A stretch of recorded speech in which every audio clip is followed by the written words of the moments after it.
মার্কিন president Joe বাইডেনের Presidency ক্ষমতার আর মাত্র 15 দিন বাকি।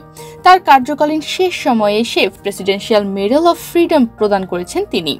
এই পদকে ভূষিত হয়েছেন Hillary Clinton, George Soros, Denzel Washington, Messi সহ 19 জন। সাবেক মার্কিন পররাষ্ট্রমন্ত্রী হিলারি ক্লিন্টন তার মেডেল গ্রহণের সময় দর্শকদের কাছ থেকে স্ট্যান্ডিং ওভেশন পান। হিলারির সঙ্গে অনুষ্ঠানে উপস্থিত ছিলেন তার স্বামী, সাবেক মার্কিন প্রেসিডেন্ট বিল ক্লিন্টন, মেয়ে চেলসি ক্লিন্টন এবং নাতি-নাতনিরা। এছাড়া ডেমোক্রেটিক পার্টির দাতা জর্জ সরোস এবং অভিনেতা পরিচালক ডেনজেল ওয়াশিংটনও হোয়াইট হাউসের এই অনুষ্ঠানে যুক্তরাষ্ট্রের সর্বোচ্চ বেসামরিক সম্মাননা লাভ করেন।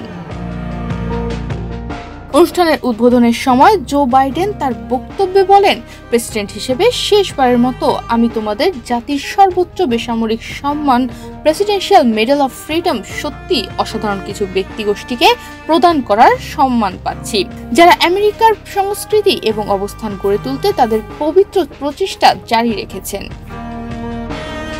হোয়াইট হাউস জানায়, মেডেল অফ ফ্রিডম প্রাপকেরা যুক্তরাষ্ট্রের সমৃদ্ধি, মূল্যবোধ বা নিরাপত্তা, বিশ্বশান্তি বা অন্যান্য গুরুত্বপূর্ণ সামাজিক, জনসাধারণ বা বেসামরিক উদ্যোগে উদাহরণযোগ্য অবদান রেখেছে। ডেমোক্রেটিক পার্টির প্রেসিডেন্ট বাইডেন আগামী 20 জানুয়ারি হোয়াইট হাউস ছাড়বেন। এরপর নবনির্বাচিত প্রেসিডেন্ট ডোনাল্ড ট্রাম্প শপথ গ্রহণ করবেন। তনিমা রহমান, বাংলাদেশ প্রতিদিন।